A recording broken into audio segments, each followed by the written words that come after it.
በስመ አብ ወወልድ ወመንፈስ ቅዱስ አሐዱ አምላክ አሜን። ንወጥን በረድኤተ እግዚአብሔር።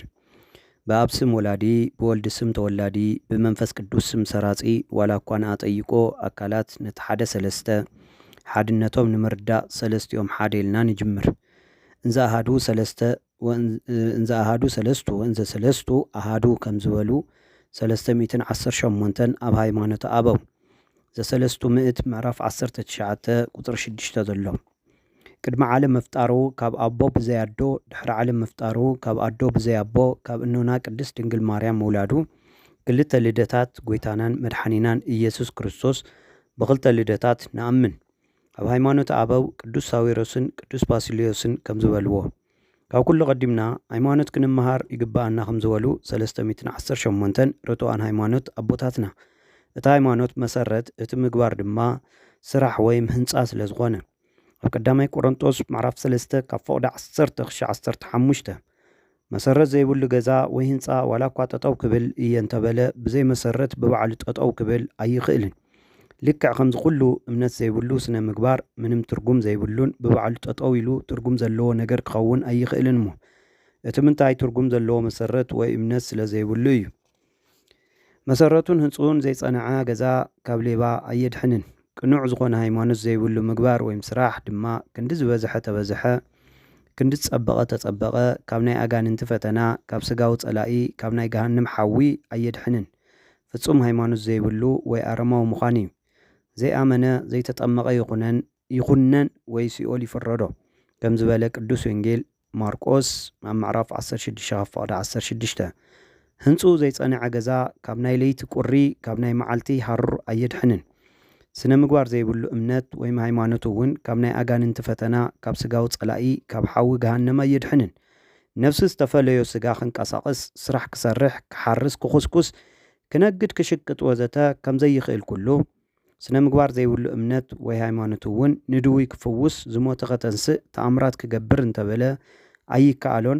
ልክዕ ከም ነፍሲ ዝተፈለዮ ስጋ ዝሞተ እዩ እሞ ኣብ ያዕቆብ ወንጌል ምዕራፍ 2 ካብ ፈቅዲ 25-26 ነዚ ድሕሪ ብፍላጥና ተግባረ ነፍስን ተግባረ ስጋን መምሃር እዩ ዝግባእ እሞ ተግባረ ስጋ እንታይ እዩ እንተልና ምድያ ምውራድ ሓሪስካ ኩዒትካ ኮስኩስካ መጽሓፍ ምድጓስ ምንጋድ ምሻጥ ምልዋጥ ነዚኦም ዝመሰሉን እዮም እሞ ተግባረ ነፍሲ እንታይ እዩ እንተልና ጾም ጸሎት ፍቅሪ ትሕትና ስግደት ምጽዋት ትዕግስቲ መዝሙር ምዝማርን እዩ። ነዚ ዝመሰለ እውን ብዙሕ እዩ። ኣብ ቀዳማይ ጴጥሮስ ምዕራፍ 4 ካብ ፈቅዲ 8-11 ዘሎ ቃል ሃይማኖት ከ እንታይ እዩ እንተልና 5 ኣማደ ምስጢር እዮም። እዞም 5 ኣማደ ምስጢር እቲ ቀዳማይ ምስጢረ ስላሴ ክኾን ከሎ እቲ ካልኣይ ምስጢረ ስጋዊ እቲ ሳልሳይ ምስጢረ ጥምቀት እቲ ራብዓይ ምስጢረ ቁርባን እቲ ሓምሻይ ምስጢረ ትንሣኤ ሙታንን እዮም።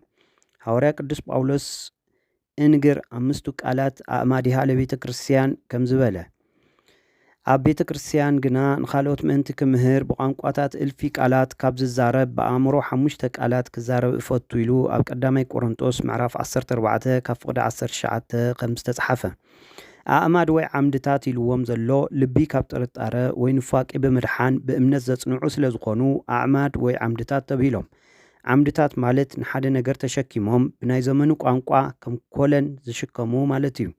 እዚኦም እውን ንክርስቲያን ኩሉ ዓምድታት እዮም እሞ ዓምዲ ዘይብሉ ገዛ ፈራሲ እዩ፣ ይወድቕ ይሰባበር። ነታ ቅንዕቲ ወይ ሓቀኛ ሃይማኖት ዘይተምሃረ ሰናይ ስነ ምግባር ዘይብሉ ክርስቲያን ናብ መንጸፈ ደይን ይወድቕ።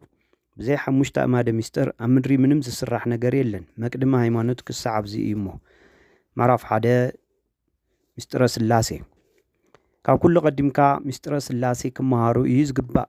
ኣብ ሃይማኖት አበው ናይ ምስጢረ ስላሴ ነገር ከመ እዩ ሓድነቱን ሰለስትነቱን ተጊኻን ንቂሕኻን ምምሃር ፈሊኻን ጠንቂቅካን ምፍላጥ እዩ። ሓድነቶምን ሰለስትነቶምን ጠንቂቁ ወይ ብዝግባእ ዘይፈለጠ ከምቲ ዘይተምሃረ ናይ ብኡ ትውልዲ ዘይፈልጥ ናይ ብኡ ሃፍትን ርስትን ድማ ከም ዘይወርስ ምስጢረ ስላሴ ዘይተምሃረን ዘይፈለጠን እውን መንግስቲ ስላሴ ኣይወርስን እሞ ሰለስትነቶም ብምንታይ እዩ? ብስም ብግብሪ በአካል እዩ ብከዊንነቱ ናይ ስም ሰለስትነት ከመ እዩ ኣብ ወልደ መንፈስ ቅዱስ ማለት እዩ። ማቴዎስ ወንጌል ምዕራፍ 28 ካብ ፈቅዲ 19 ኣብ ማለት እንታይ ማለት እዩ እንተልና ኣቦ ማለት እዩ። ናይ መን ኣቦ? ናይ ወልድ። ወልድ ማለት እንታይ ማለት እዩ እንተልና ውሉድ ማለት እዩ። ውሉድ እዩ ናይ ኣብ ናይ ባህር ወዱ መንፈስ ቅዱስ ከንታይ ማለት እዩ ሰራጺ ካብ መን ይሰርጽ ተልና ካብ አብ ወላዲ ወልድ ተወላዲ መንፈስ ቅዱስ ሰራጺ ዘተወልደው አኮ ዘተገብረ ከም ዝበሉ ሰለስቱ ምእት ብናትና ቋንቋ አቦ እንትበልጽ ውሉድ እንትስዕብ እዩ ኣብ ስላሴ ግን ንአብ አቦ ንወልድ ውሉድ ንመንፈስ ቅዱስ ሰራጺ ስለ ዝበልና ምቅድዳምን ምብልላጽን የብሎምን አሃቲ ቅድምና ሆሙ ለስላሴ ወእሩያን እሙንቱ በቅድምና አሃቲ ክዋኔሆሙ ለስላሴ ሰ አልቦሙ ሰዓት ከመቅጽበተ አይን ከም ዝበለ ኤራቅሊስ ኣብ ሃይማኖተ አቦ ናይ ስም ሰለስትነቶም ክሳዕዙ እዩ ናይ ግብሪ ሰለስትነቶም ድማ ኣብ ዮሐንስ ወንጌል ምዕራፍ 15 ካብ ፍቅዲ 26 ዘሎ እዩ ናይ አብ ግብሩ ይወልድን ይስርጽን ናይ ወልድ ግብሩ ይውለድ ናይ መንፈስ ቅዱስ ግብሩ ይሰርጽ አብ ወላዲ አስራጺ እምበር ከም ወልድ ተወላዲ ከም መንፈስ ቅዱስ ሰራጺ አይኮነን ወልድ እውን ተወላድ እምበር ከም አብ ወላዲ አስራጺ ከም መንፈስ ቅዱስ ሰራጺ አይኮነን አይባሃልን እውን መንፈስ ቅዱስ እውን ሰራጽ እምበር ከም አብ ወላዲ አስራጺ ከም ወልድ ተወላዲ አይኮነን አይባሃልን ከም ዝበለ ቴዎዶሲዮስ ዝተወልደው አኮ ዘተገብረ ከም ዝበለ ኣብ 318 ሃይማኖተ አበው ርቱዓን ኣብ ሃይማኖተ አበው 111 ካብ ፍቅዲ 5 ዘሎ እዚ ከመ እዩ እንተልና እዚ ሓቂ መን ይፈልጦ ስቂልካ እጹብ ኢልካ ብምናቕ ይውሰን እምበር ኣይንገርን ኣይምርመርን ኣብ ሲራክ መጽሓፈ ሲራክ ምዕራፍ 3 ካብ ፍቅዲ 21 ክሻዕ 22 ዘሎ ኣብ ወላድን ተኮይኑ ወልድ እውን ተወላዲ መንፈስ ቅዱስ እውን ሰራጺ ኣይበላለጹ እንዶ ንዝብል ሕቶ መልሲ ሓጺር እዩ ኣይበላለጹን ልቢ ቃል እስትንፋስ ከም ዘይበላለጹ ኣብ ወልድ መንፈስ ቅዱስ እውን ኣይበላለጹን ኣብ ባህርያቆስ እይልህቅ ኣብ ወልድ ወልድኒ እይልህቅ መንፈስ ቅዱስኒ እይንእስ ወልድ ወልድኒ እይንእስ አብኡሁ አብ ካብ ወልድ ኣይበልጽን ወልድ እውን ካብ መንፈስ ቅዱስ እውን ኣይበልጽን መንፈስ ቅዱስ እውን ካብ ወልድ ኣይንእስን ወልድ እውን ካብ አብኡ አብ ኣይንእስን ከም ዝበለ ጎይታና መድሓኒናን ኢየሱስ ክርስቶስ እውን ብቅዱስ ወንጌል አነን አብን ሓደ ኢና ኢሉ ተናገሩ እዩ ዮሐንስ ወንጌል ምዕራፍ 10 ካብ ፍቅዲ 30 ምስናትና ልቢ ቃልን እስትንፋስን የመሳስሎም ስለ ዘመሳስሎም ድማ ቃል ክበሃል እንተኮይኑ እምበር ልቢ ወይ እስትንፋስ ኣይበሃልን እስትንፋስ እውን እስትንፋስ ይበሃል እምበር ልቢ ወይ ቃል ኣይበሃልን ወልድ እውን ወልድ ይበሃል እምበር አብ መንፈስ ቅዱስ ኣይበሃልን አብ እውን አብ ይበሃል እምበር ወልድ መንፈስ ቅዱስ ኣይበሃልን ናይ አብ ስም አብ ካብ ምዃን ተቐይሩ ስመ ወልድ ስመ መንፈስ ቅዱስ ክኸውን ኣይኽእልን ስመ ወልድ እውን ስመ ወልድ ካብ ምዃን ተቐይሩ ስመ አብ ስመ መንፈስ ቅዱስ ክኸውን ኣይኽእልን ስመ መንፈስ ቅዱስ እውን ስመ መንፈስ ቅዱስ ካብ ምዃን ተቐይሩ ስመ አብ ስመ ወልድ ክኸውን ኣይኽእልን ከም ዝበለ አግናጢዮስ ብናይ ሮሜ ሊቀ ጳጳሳት ናይ ግብሪ ሰለስትነቶም ክሰዓብዙ እሞ ናይ አካል ሰለስትነቶም ከመ እዩ ንዝብል ኣብ ማቴዎስ ወንጌል ምዕራፍ 3 ካብ ፍቅዲ 16 ዘሎ እዩ ንአብ ፍጹም አካል ፍጹም መልክዕ ፍጹም ገጽ ኣለዎ ንወልዱ እውን ፍጹም አካል ፍጹም መልክዕ ፍጹም ገጽ ኣለዎ ንመንፈስ ቅዱስ እውን ፍጹም አካል ፍጹም መልክዕ ፍጹም ገጽ ኣለዎ አብኒ በአካሉ ወበመልክኡ ወበገጹ ፍጹም ውእቱ ወልድኒ በአካሉ ወበመልክኡ ወበገጹ ፍጹም ውእቱ መንፈስ ቅዱስኒ በአካሉ ወበመልክኡ ወበገጹ ፍጹም ውእቱ ከም ዝበለ ቅዱስ አቡሊዲስ ሊቀ ጳጳስ ዘሮሜ አካል እንታይ እዩ ካብ ፀጉሪ ርእሲ ጀሚሩ ክሳብ ጽፍሪ እግሪ አካል ይበሃል መልክዕ እንታይ እዩ ካብ ፀጉሪ ርእሲ ጀሚሩ ክሳብ ጽፍሪ እግሪ መልክዕ ይበሃል ሓደ ተጎዲልዎ ጎደሎ ይበሃል አካል ኣለዎ ንብል ዘለና ከም ሰብ ድዩ እወ ከም ሰብ እዩ ኮይኑ ግና ናይ ሰብ አካሉ ግዙፍ ውሱን ጸቢብ ፈራስን በስባስን እዩ ናይ ስላሴ አካል ግን ከምዚ ይኮነን እዚ ኩሉ ዘይብሉ ኣብ ሰማይን ኣብ ምድርን ኣብ ኣየርን ዓሚቁን ኣብ ባሕርን የብስን ዝመልአ ስፉሕ ረቂቕ ህያው ባህሪ እዩ አካሉ እውን ከም ዘለዎም ልበ አምላክ ቅዱስ ዳዊት ጽሒፉ እዩ ናይ እግዚአብሔር ዒንቱ ናብ ጻድቃን ኣዛኑ ድማ ናብ ልመንኦም ናይ እግዚአብሔር ገጹ ናብ ክፉእ ዝረስዑ ሰርሑ ሰባት እዩ ዮድ እደዊከ ገብራኒ ወለሃኳኒ ፈኑ እዴከ አርያም አዳውካ ሰራሐኒ አማዓራርየኒ እውን ሓይልኻ ካብ አርያም ለኣኽ ነቢይ እግዚአብሔር ኢሳያስ እውን ኣብ ትንቢቱ ሰማይኒ መንበርየ ወምድርኒ መከየደ እግርየ ሰማይ መንበሪየን ምድራዊን መገየጺ እግረ እዩ ኢሉ ኣብ ኢሳይያስ ትንቢተ ኢሳይያስ ምዕራፍ 66 ካብ ፍቕዲ 1 ከም ዝገለጾ ቅዱስ ዲዮናስዮስ እውን እንዘይሰለሱ በአካላት ወይ ተዋሃዱ በመለኮት በአካል ሰለስተ በመለኮት ሓደ እንዘ አሃዱ ሰለስቱ እንዘ ሰለስቱ አሃዱ ኢሉ እዩ። ኣብ ሃይማኖት አበው 47 ካብ ፍቕዲ 2 ሓድነቶም ከምንታይ እዩ? በህልውና በባህሪ በፍቃድ በመፍጣር በእግዚአብሔርነት በመለኮትነት በመንግስቲ በስልጣን በትእዛዝ በአገዛዛ ቀደም ነዚ ዓለም ካብ ዘይምንባር ናብ ምንባር አምጽኢኻ በመፍጣር ድሓርውን ነዚ ዓለም ካብ ምንባር ናብ ዘይምንባር በመሕላፍ መዓልትን ለይትን ሓጋይን ክረምትን በመፍርራቕ ነቲ ሓያል ድኹም ነቲ ድኹም ሓያል ነቲ ድውይ በዓል ጥዕና ነቲ በዓል ጥዕና ድውይ ነቲ ድኻ በዓል ጸጋ ነቲ በዓል ጸጋ ድማ ድኻ በምግባር እዚ ኩሉ ናይ ሓድነቶም ተግባር ወይ ስራሕ እዩ። ነዚ ዝመሰለ እውን ብዙሕ እዩ። ሓንቲ ልቢ ሓንቲ ቃል ሓንቲ እስትንፋስ ሓንቲ መንግስቲ ሓንቲ ስልጣን ሓንቲ ፍርዲ ከም ዝበለ ኣብ ሕርያቆስ ኣብ እንድምታ ቅድስተ ማርያም ገጽ 136 ወይ ሃይማኖት አበው 39 ካብ ፍቕዲ 7-8 በህልውና ሓደ ድዮም ብናይ ኣብ ልብነት ባዕሉ ኣብ ልቢ እንትኸውን ወልድ መንፈስ ቅዱስን ህልዋን እዮም ይሓስቡሉ። ብወልድ ቃልነት ንሱ ባዕሉ ቃል እንትኸውን ኣብን መንፈስ ቅዱስን ህልዋን እዮም ይናገሩሉ። ብናይ መንፈስ ቅዱስ ትንፋስነት ንሱ ባዕሉ እስትንፋስ እንትኸውን ኣብን ወልድን ህልዋን እዮም ህያዋን ኮይኖም ይነብሩሉ። ከም ዝበለ አቦሊዲስ ኣብ ሃይማኖት አበው አቦሊዲስ ኣብ 39 ካብ ፍቕዲ 7-8 ንኣና ሰለስተ ነገር ኣለና ልቢ ቃልን እስትንፋስን ብልብና እግዚአብሔር ኣብ በቃልና እግዚአብሔር ወልድ በስትንፋስና እግዚአብሔር መንፈስ ቅዱስ ይምሰሉ። ብልብና ከም እንሐስብ በአብ ልብነት ይሐስቡ በቃልና ከም እንናገር በወልድ ቃልነት ይናገሩ በስትንፋስና ከም እንተንፍስ በመንፈስ ቅዱስ ትንፋስነት ህያዋን ኮይኖም ይነብሩ። ኣብ ልቢ ወልድ ቃል መንፈስ ቅዱስ ትንፋስ አልቦሙ ተፈልጠ ለአብ ወወልድ በመንፈስ ቅዱስ ኣብ ወልድን መንፈስ ቅዱስን ሓደ እዮም። ኣብ ሃይማኖት አበው ምዕራፍ 53 ካብ ፍቕዲ 19 ወህየንተ ልብ ዘዝየን አእምሮ ለአብ ከመ ልብ ውእቱ ወህየንተ ቃል ዘዝየን አእምሮ ለወልድ ከመ ቃል ውእቱ ወህየንተ እስትንፋስ ዘዝየን አእምሮ ለመንፈስ ቅዱስ ከመ እስትንፋስ ውእቱ ከም ዝበለ ቅዱስ ቴዎዶጦስ ኣብ ሃይማኖቱ አበው።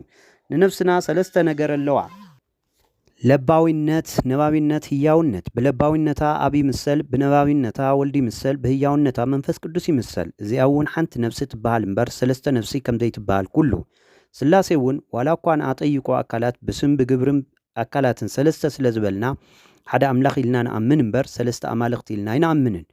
ወይ ትበሃሉ ሰለስተ አማልክተ አላ አሃዱ አምላክ እምንቱ ከም ዝበለ ቅዱስ አትናቴዎስ ኣብ ሃይማኖት አበው ምዕራፍ 25 ካብ ፍቕዲ 4 ንፀሓይ እውን ሰለስተ ነገራት ኣለውዋ ክበባ ብርሃና ሙቐታ። እዚ ብምንታይ ይፍለጥ? ንጎሆ 3 ሰዓት ረፋድ ቀትሪ ኮይኑ ይበሃል። እቲ ብርሃን ብምንታይ ይፍለጥ? ኣብ ጸልማት ዘሎ ሰብ ናብ ፀሓይ ብርሃን ንውፃእ ይብል።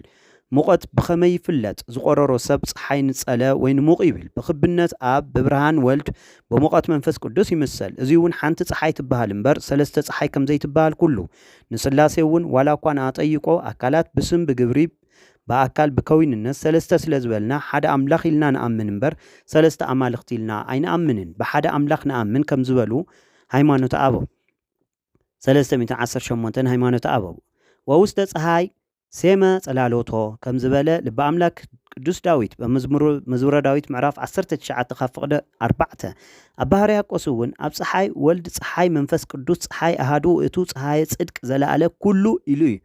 ኣብ አንድምታ ቅዳሴ ማርያምን ውዳሴ ማርያምን ገጽ 146 ንሓዊ ሰለስተ ነገራት ኣለውዋ ፈሓም ብርሃንና ሙቐት። ብፈሓም እግዚአብሔር ኣብ ብብርሃን እግዚአብሔር ወልድ ብሙቐት ደሞ እግዚአብሔር መንፈስ ቅዱስ ይምሰሉ። እዚ እውን ሓዊ ሓደ ሓዊ ይበሃል እምበር ሰለስተ ሓዊ ከም ዘይበሃል ኩሉ ስላሴ እውን ዋላ እኳ ንኣጠይቆ አካላት ብስም ብግብርን በአካልን ሰለስተ ስለ ዝበልና ሓደ አምላኽ ኢልና ንኣምን እምበር ሰለስተ አማልክቲ ኢልና ኣይንኣምንን። ይሰለሱ በአካላት ወይ ትዋሃዱ በመለኮት ከም ዝበለ ኣብ ሕርያቆስ ኣብ ቅዳሴ ማርያም ገጽ 147 ኣብ ቅዳሴ እውን አነ ወአብየ ወመንፈስ ቅዱስ እሳት ወፍህም ወነበልባል ብተወሳኺ እውን ኣብ እሳት ወልድ እሳት መንፈስ ቅዱስ እሳት አሃዱ ውእቱ እሳተ ህይወት ዘእም አርያም ከም ዝበለ ኣብ ሕርያቆስ ኣብ ቅዳሴ ማርያም ገጽ 147 ንወይኑ እውን ሰለስተ ነገራት ኣለውዋ ጉንዲ ፍረን ልምላመ ወይ ለምለም። ብጉንዲ እግዚአብሔር ኣብ ብፍረ እግዚአብሔር ወልድ ብለምለም እግዚአብሔር መንፈስ ቅዱስ ይምሰሉ። እዚ እውን ሓደ ወይኒ ይበሃል እምበር ሰለስተ ወይኒ ከም ዘይበሃል ኩሉ ስላሴ እውን ዋላ እኳ ንኣጠይቆ አካላት ብስም ብግብርን በአካልን ሰለስተ ስለዝበልና ሓደ አምላኽ ኢልና ንኣምን እምበር ሰለስተ አማልኽቲ ኢልና ኣይንኣምንን። ሰለስተ ስም ሓደ አምላኽ ወይ እግዚአብሔር ብተወሳኺ እውን ኣብ ጉንደ ወይን ወልደ ጉንደ ወይን መንፈስ ቅዱስ ጉንደ ወይን አሃዱ እቱ ጉንደ ወይን ህይወት ዘቦ ጥዕመ ኩላ ዓለም ከም ዝበለ ኣብ ባህርያቆስ ኣብ ቅዳሴ ማርያም ሓድነቶም ሰለስተነቱም ክሳዕ ኣብዚ እዩ። ኣብ መበል 6 መዓልቲ ብዕለተ ዓርቢ ስላሴና ኣዳም በአርአያናን ብምሳሌና ንፍጠር ኢሉ ካብ ኣርባዕቲኦም ባህርያት ፈጢሩዎም ንፍጠር ኢሎም ሰለስትነቶም ኣርአያና ኢሎም ሓደ ኣዳም ምፍጣሮም ሓድነቶም ተረጋግጹልና እዩ። ዘፍጥረት ምዕራፍ 1 ካብ ፍቕዲ 26 ናይ ስላሴ ሓድነትን ሰለስትነትን ኣብ መጽሓፍ ቅዱስ ካሊእ ኣብነት እግዚአብሔር ኢሉ ንዑን ውረድ እሞ ቋንቋም ንደባልቆ ኢሉ ብምባል ሓድነቱ ንዑን ውረድ ሰለስትነቱ የመልክተና። ዘፍጥረት ምዕራፍ 11 ካብ ፍቕዲ 7 ልበ ኣምላክ ቅዱስ ዳዊት እውን ሕያዋይነት እግዚአብሔር እውን ንምድሪ መልኦ ብቃል እግዚአብሔር ሰማያት ጸንዑ ኩሉ ሰራዊቶሙ ብእስትንፋሱ አፍ ጸንዑ ኢሉ ኣብ መዝሙረ ዳዊት ምዕራፍ 32 ከምኡ ድማ ምዕራፍ 33 ካብ ፍቕዲ 5 ክሳብ 6 ዘሎ ሕያዋይነት እግዚአብሔር እውን ንምድሪ መልኦ ዝበሎ ንእግዚአብሔር ኣብ እዩ ብቃል እግዚአብሔር ሰማያት ጸንዑ ዝበሎ ንእግዚአብሔር ወልዲ እዩ ኩሉ ሰራዊቶም እውን ብእስትንፋሱ አፍ ጸንዑ ዝበሎ ድማ ንእግዚአብሔር መንፈስ ቅዱስ እዩ ኢሎም ሊቃውንተ ቤተክርስቲያን የምህሩ። ነቢይ እግዚአብሔር ኢሳይያስ መልእኽቲ እንተመስግንዎ መላእክቲ ተመስግንዎ ሰሚዑ ሰለስተ ጊዜ ቅዱስ ቅዱስ ቅዱስ ጎይታ ሰራዊት እግዚአብሔር ኩላ ምድሪ ከዓ ብክብሩ መሊአላ ይብሉ ነበሩ ኢሉ እዩ። ኣብ ትንቢተ ኢሳይያስ ምዕራፍ 6 ካብ ፍቕዲ 3 እዙይ ማለት ሰለስተ ጊዜ ቅዱስ ቅዱስ ቅዱስ ምባሉ ሰለስትነቱ ጎይታ ሰራዊት እግዚአብሔር ኩላ ምድሪ ከዓ ብክብሩ መሊአላ ኢሉ ሓድነቱን ተረድኡ እዩ። እግዚአብሔር አምላክ ከዓ ሰብ በይኑ ክነብር ጽቡቕ ኣይኮነን ንዑሞ ንሰማማዕ ሓጋዝ ንፍጠረሉ ንዑ ስማዕማዕ ሓጋዝ ንፍጠረሉ በለ ኣብ ዘፍጥረት ምዕራፍ 2 ካብ ፍቕዲ 18 እግዚአብሔር አምላክ ድማ እንሆ ኣዳም ጽቡቕን ክፉእን ብምፍላጥ ካባና ከም ሓደ ኾነ ኢሉ ኣብ ዘፍጥረት ምዕራፍ 3 ካብ ፍቕዲ 22 ከም ዝገለጸ ኦ ጎይታ ኣብ ቅድሜኻ ሞገስ እንተደኣ ረኺበስ በይዛኻ ንባርያኻ ከይትሕልፈኒ ልምን ኣለኹ ቁሩብ ማይ ከም ጻልኩም እሞ ኣጋርኩም ተሓጺብኩም ኣብ ትሕቲ እዛ ኦም ኣዕርፉ ኣብ ዘፍጥረት ምዕራፍ 18 ካብ ፍቕዲ 1-15 ዘሎ እዙይ ማለት ኣቦና አብርሃም ኦ ጎይታ ኣብ ቅድሜኻ በይዛኻ ንባርያኻ ከይትሕልፈኒ ኢሉ ናይ እግዚአብሔር ሓድነቱን ትገልጽ ከም ጻልኩም ኣጋርኩም ተሓጺብኩም ኣዕርፉ ኢሉ ድማ ናይ እግዚአብሔር ሰለስትነቱ ገሊጹልና እዩ። እግዚአብሔር ንሙሴ ኣነ ኣምላኽ ኣቦታትካ ኣምላክ አብርሃም ኣምላክ ይስሐቅ ኣምላክ ያዕቆብ እየ ዝበሎ ኣብ ዘጸአት ምዕራፍ 3 ካብ ፍቕዲ 6 ትርጉም ወይ እዙይ ማለት ድማ ኣነ ኣምላኽ እየ በሎ ኢሉ ሓድነቱ ኣምላኽ አብርሃም ኣምላኽ ይስሐቅ ኣምላክ ያዕቆብ ኢሉ ሰለስተ ጊዜ ምድግጋሙ ድማ ሰለስትነቱ ገሊጹ እዩ። ኣምላኽ ዝብል ዘይምቅያሩ ድማ ሓድነቱ የመላኽት። የማነይቲ ኢድ እግዚአብሔር ብርቱዕ ሓይሊ ገብረት የማነይቲ ኢድ እግዚአብሔር ልዕል ኣበለትኒ የማነይቲ እግዚአብሔር ሓይሊ ገበረት መዝሙረ ዳዊት 117 ካብ ፍቕዲ 15 ዘሎ እዙይ ማለት የማነይቲ እግዚአብሔር ሓይሊ ገበረት ማለት ስልጣን እግዚአብሔር ሓይሊ ገበረት ሰለስተ ምዃኑ ናይ ሰለስትነቱ ቃሉ ዘይምልዋጡ ናይ ሓድነቱ ምሳሌ እዩ። ጎይታና ዓብይ እዩ ሓይሉ እውን ዓብይ እዩ ንጥበቡ እውን ወሰን የብሉን ኢሉ ኣብ መዝሙረ ዳዊት 146 ካብ ፍቕዲ 5 ዘሎ እግዚአብሔር ኣብ ዓብይ እዩ ሓይሉ እግዚአብሔር ወልድ እውን ዓብይ እዩ ሓይሉ ስለዝተገለጸሉ ብሓይሉ ሓደ ስለዝኾኑ ጥበብ እግዚአብሔር መንፈስ ቅዱስ እውን ሃፍቱ ፍጹም እዩ ኢሉ ኣብ ኢዮብ ምዕራፍ 9 ካብ ፍቕዲ 4 ዘሎ ምስጢረ ስላሴ ኣብ ሓድሽ ኪዳን ኣብ ዮርዳኖስ ኢየሱስ ምስ ተጠምቀ ሽዑ ንሽዑ ካብ ማይ ወፀ እንሆ ከዓ ሰማይ ተኸፈተ መንፈስ እግዚአብሔር ድማ ከም ርግቢ ወሪዱ ኣብ ልዕሊኡ እንትቕመጥ ረአየ እንሆ ድማ ብእኡ ዝተሓጎስኩ ዝፈትዎ ወደይ እዚ እዩ ዝብል ድምፂ ካብ ሰማይ መፀ ዝብል ቃል ካብ ሰማይ ተሰምዐ ማለት እንታይ ማለት እዩ እንተይልና ኣብኡ ተሓዲሩ ዘሎ ወደ እዩ ኣይበለን ሓደ ኣካል ሓደ ባህሪ ገይሩ እዚ ወደ እዩ በለ እምበር ወደይ ክብል እንከሎ ከም ኣምላኽነቱ እምበር ከም ሰብነቱ ኣይኮነን። ካሊእ ናይ ኣምላኽ ኣብ ወልድን መንፈስ ቅዱስን ሓድነቱ ሰለስትነቱ ምስጢር ዝተገለጸሉ እዩ። ኣብ ማቴዎስ ወንጌል ምዕራፍ 3 ካብ ፍቕዲ 17 ዘለካል ኣነን ኣብን ሓደ ኢና ኢሉ መለሰሎም። ኣብ ዮሐንስ ወንጌል ምዕራፍ 10 ካብ ፍቕዲ 30 እዙይ ማለት ኣብ ወልድ መንፈስ ቅዱስ ዋላ እኳ ንኣጠይቁ ኣካላት ብስም ብግብርን ብኣካልን ብከዊንን ሰለስተ እንተበልና ብስልጣን ብባህሪ ብፍቃድ ብህልውና ብመግቦት ብኣምላኽነት ብፈጣሪነት ነዚኦም ዝመሰሉን ድማ ሓደ ምዃኑ ብግልፂ ዝነግሩና ጥቕስታት እዮም። ጸጋ ጎይታናን ኢየሱስ ክርስቶስን ፍቕሪ እግዚአብሔር አብን ሕብረት መንፈስ ቅዱስን ምስ ኩላትኩም ይኹን አሜን። ኣብዚ እውን ብግልፂ ናይ ምስጢረ ስላሴ ዝተገለጸሉ ወይ ንርዳኣሉ እዩ። ኣብ ካልኣይ ቆሮንጦስ ምዕራፍ 13 ካብ ፍቕዲ 14 ዘሎ ቃል ቅዱስ ጳውሎስ ናብ ሰብ ተሰሎንቄ ብዝለኣኾ መልእኽቲ ከምዚ ኢሉ ነይሩ። በዓሉ ጎይታና ኢየሱስ ክርስቶስን እቲ ዘፍቅረና ሰናይ ተስፋ እውን ዝሃበና እግዚአብሔር አቦና ንልብኹም የጽናዕንዕን ብሰናይ ግብርን ቃልን ከዓ የበርትዕኹም ኢሉ ብንጹር ስም አብ አቦና ኢሉ ስም ወልድ ኢየሱስ ክርስቶስ ኢሉ ስመ መንፈስ ቅዱስ ድማ ንልብኹም የጽናዕንዕ ብሰናይ ግብርን ቃልን ከዓ የበርትዕኹም ብምባል ናይ ስላሴ ምስጢር ገሊጹልና እዩ እሞ ኣብ ካልኣይ ተሰሎንቄ ምዕራፍ 2 ካብ ፍቕዲ 16-17 ዘሎ ቃል እዩ። ክቡራን ህዝበ ክርስቲያን ኣብ ቀጻሊ ድማ ተኸታታሊ ትምህርቲ ሒዝና ክንመጽእ ኢና። ሻዕብዚ እግዚኣብሔር ዝፈቐዶ ተማሂርና ኣለና። ወስብሐት ለእግዚአብሔር።